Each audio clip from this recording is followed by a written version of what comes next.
Bonjour chers auditeurs de RPM, la radio positive de Makuria. Aujourd'hui, je vais répondre à une question que vous ne vous êtes certainement jamais posée. Saviez-vous que les arbres peuvent communiquer entre eux? Cette révélation surprenante nous invite à plonger au cœur des forêts pour découvrir les mécanismes subtils et complexes qui permettent aux arbres d'échanger des informations et de s'entraider. Les arbres, bien que silencieux et immobiles, possèdent des systèmes de communication sophistiqués. L'un des principaux canaux de cette interaction est le réseau mycorhizien, souvent surnommé le World Wide Web. Ce réseau souterrain est constitué de filaments de champignons appelés mycélium, qui établissent une symbiose avec les racines des arbres. Grâce à cette connexion, les arbres peuvent échanger des nutriments, comme le carbone, le phosphore ou l'azote, mais aussi des signaux chimiques. Par exemple, un arbre attaqué par des insectes peut envoyer des signaux d'alerte à ses voisins via ce réseau, les incitant à renforcer leur défense. Outre le réseau souterrain, les arbres utilisent également l'air pour communiquer. Ils émettent des composés organiques volatiles, des molécules odorantes perçues par d'autres plantes et animaux. Ces signaux aériens peuvent avertir les arbres voisins d'un danger imminent, comme une attaque de parasites, leur permettant de préparer leur mécanisme de défense. Par exemple, certains acacias en Afrique, lorsqu'ils sont broutés par des herbivores, libèrent des composés chimiques dans l'air qui incitent les arbres voisins à produire des tanins, rendant leurs feuilles moins appétissantes. Cette capacité de communication joue un rôle crucial dans la résilience et la survie des forêts.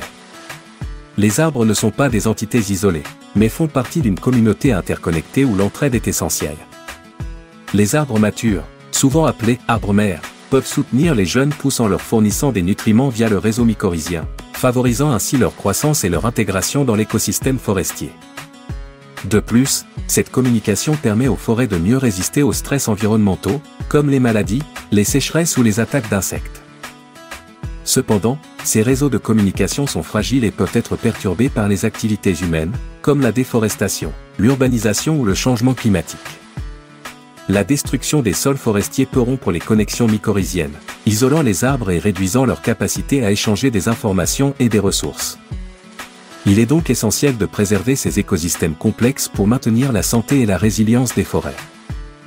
En comprenant ces mécanismes de communication, nous pouvons également nous en inspirer pour développer des technologies plus durables. Par exemple, les réseaux mycorhiziens, décentralisés et résilients, pourraient inspirer de nouveaux systèmes de communication numérique. De même, les pratiques agricoles pourraient bénéficier de ces connaissances en favorisant des cultures interconnectées qui partagent des ressources et des informations, améliorant ainsi leur résilience face aux défis environnementaux. En somme, les arbres nous enseignent l'importance de la communication, de la coopération et de l'entraide. Leur capacité à échanger des informations et à se soutenir mutuellement démontre que la survie et la prospérité dépendent souvent de la solidarité et de l'interconnexion. La prochaine fois que vous vous promènerez en forêt, souvenez-vous que, sous vos pieds et autour de vous, se déroule une conversation silencieuse mais essentielle entre ces géants verts. Restez avec nous sur RPM pour d'autres chroniques, le saviez-vous ?